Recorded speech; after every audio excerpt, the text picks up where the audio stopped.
दोस्तों, आज के वीडियो में हम जानेंगे कि गरुड़ पुराण एवं हमारे अन्य वेदों शास्त्रों के अनुसार अकाल मृत्यु क्यों होती है। अकाल मृत्यु के बाद उस आत्मा का क्या होता है। अकाल मृत्यु कैसे होती है। अकाल मृत्यु से बचने का मंत्र क्या है एवं आत्महत्या को महापाप क्यों माना गया है। आइए वीडियो शुरू करते हैं। मित्रों, साधारण मृत्यु के बारे में तो हम सभी जानते और समझते हैं, लेकिन अकाल मृत्यु का विषय ऐसा है कि इसके बारे में कई बातें कही जाती हैं। गरुड़ पुराण के 7वें अध्याय में लिखा गया है कि अगर कोई प्राणी भूख से तड़प कर मर जाता है या किसी हिंसक जानवर द्वारा मृत्यु हो जाती है या फिर जहरीला पदार्थ सेवन करने से या फिर पानी में डूबने से किसी मनुष्य की मृत्यु हो जाती है, तो ऐसे मनुष्य को अकाल मृत्यु की श्रेणी में रखा जाता है। दोस्तों, अकाल मृत्यु किसी भी कारण से हो सकती है, फिर चाहे वो किसी रोग के कारण हो या दुर्घटना के कारण। ऐसे में मनुष्य अक्सर यही सोचता है कि काश ये उनके साथ नहीं हुआ होता तो शायद इसकी मृत्यु नहीं होती। परंतु अकाल मृत्यु का कारण अनेक जन्मों में किए गए दुष्कर्म को बताया गया है।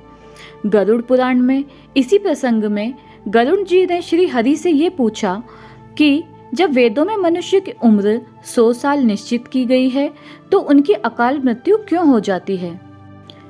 इस सवाल के उत्तर में श्री हरि बताते हैं कि ये सच है, वेदों में मनुष्य की उम्र 100 साल निर्धारित की गई है, परंतु इसमें दुष्कर्म को नहीं मिलाया गया है। यानी हर इंसान की मृत्यु तभी होती है जब उसके पास धर्म कार्यों के लिए शक्ति नहीं होती या फिर उसका शरीर उसे धर्म कार्य करने की इजाजत नहीं देता। इसके अलावा जब कोई इंसान अपनी इच्छा से धर्म कार्यों को त्याग देता है तो पृथ्वी पर उसके जीवन की अवधि कम होती जाती है।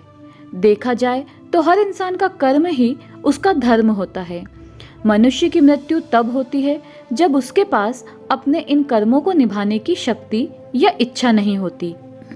इंसान की उम्र भले ही 100 साल हो, लेकिन अपने कर्मों के जरिए वो अपनी उम्र को खुद ही नष्ट करता चला जाता है।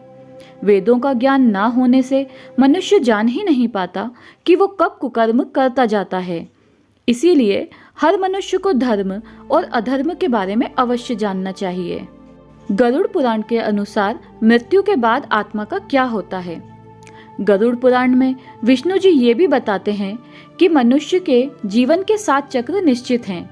अकाल मृत्यु को प्राप्त होने वाले जो मनुष्य इस चक्र को पूरा नहीं कर पाते, उसे मृत्यु के बाद भी कई प्रकार के कष्ट भोगने पड़ते हैं।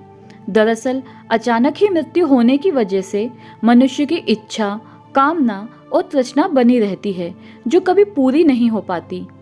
ऐसे में शरीर तो नष्ट हो जाता है, लेकिन आत्मा का मोह नहीं छूटता।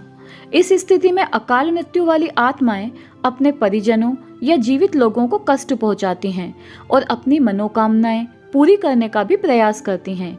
ये आत्माएं प्रेत, पिशाच योनि में कई वर्षों तक यहीं भटकती हैं। यदि हमारे परिवार में ऐसा किसी के साथ हुआ है तो क्या करना चाहिए, इन आत्मा को मुक्ति कैसे मिलेगी, हम वीडियो के अंत में जानेंगे। गरुड़ पुराण में बताया गया है कि प्राकृतिक मरने वाले मनुष्य को 13 या 45 दिन में दूसरा शरीर प्राप्त हो जाता है। वो आत्मा प्रेत योनि से मुक्त होकर अपने कर्म तथा अगले जन्म के लिए यमलोक पहुंच जाती है। जबकि अकाल मृत्यु में व्यक्ति भूत, प्रेत, पिशाच, कुष्मांडा, ब्रह्म राक्षस, बेताल और छत्रपाल योनि में भटकता रहता है। उनकी आत्मा को आसानी से शांति नहीं मिलती। आपको बता दें कि अकाल मृत्यु में आत्महत्या को सबसे निचले दर्जे पर रखा जाता है। आत्महत्या करना पाप माना गया है। ग्रंथों की दृष्टि से ये एक घिनौना कृत्य है। भगवान विष्णु जी ने गरुड़ पुराण में इसे ईश्वर का निरादर और अपमान कहा है। वो कहते हैं कि आत्महत्या करने वाले मनुष्य की आत्मा पृथ्वी लोक पर तब तक भटकती रहती है जब तक कि वो प्रकृति द्वारा निर्धारित अपने जीवन चक्र को पूरा नहीं कर लेती। ऐसी आत्मा को ना तो नरक लोक में जगह मिलती और ना ही स्वर्ग लोक में। ऐसी आत्मा को मरने के बाद भी सबसे कष्टदायी स्थिति से गुजरना पड़ता है। यह आत्माएं अपनी तमाम इच्छाओं की पूर्ति के लिए अंधकार में तब तक भटकती रहती हैं जब तक कि उनका जीवन चक्र पूरा नहीं हो जाता। क्योंकि यदि मनुष्य आत्महत्या करता है तो उसके कर्म और उस शरीर का ऋण पूरा नहीं होता। इसीलिए आत्महत्या नहीं करनी चाहिए।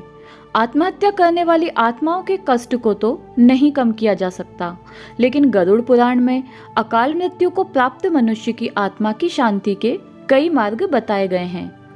भगवान विष्णु बताते हैं कि अकाल मृत्यु प्राप्त मनुष्य के परिजनों को नदी या तालाब में तर्पण करना चाहिए। साथ ही मृत आत्मा की इच्छा की पूर्ति के लिए पिंडदान और दान पुण्य जैसे सत्कर्म करने चाहिए, ताकि उनकी आत्मा को जल्द ही मुक्ति मिल सके। यह सत्कर्म कम से कम 3 से 4 वर्षों तक करना चाहिए, तब जाकर कहीं अकाल मृत आत्मा को मुक्ति मिल पाती है और उनके नए जीवन की शुरुआत होती है। मित्रों, अकाल मृत्यु से बचने के लिए हमें अच्छे कर्म करने चाहिए और दान पुण्य भगवान की प्रार्थना करनी चाहिए, क्योंकि प्रार्थना में भाग्य को बदल देने की शक्ति होती है। इसीलिए आप भी पुण्य करें और दूसरों को भी इसके बारे में बताएं। तो दोस्तों, ये थी हमारी आज की जानकारी। आपको कैसी लगी कमेंट करके हमें ज़रूर बताइएगा। अगर आप हमारे चैनल पर नए हैं तो कृपया हमारे चैनल को लाइक, सब्सक्राइब और शेयर करना ना भूलें। वीडियो पूरा सुनने के लिए आपका धन्यवाद।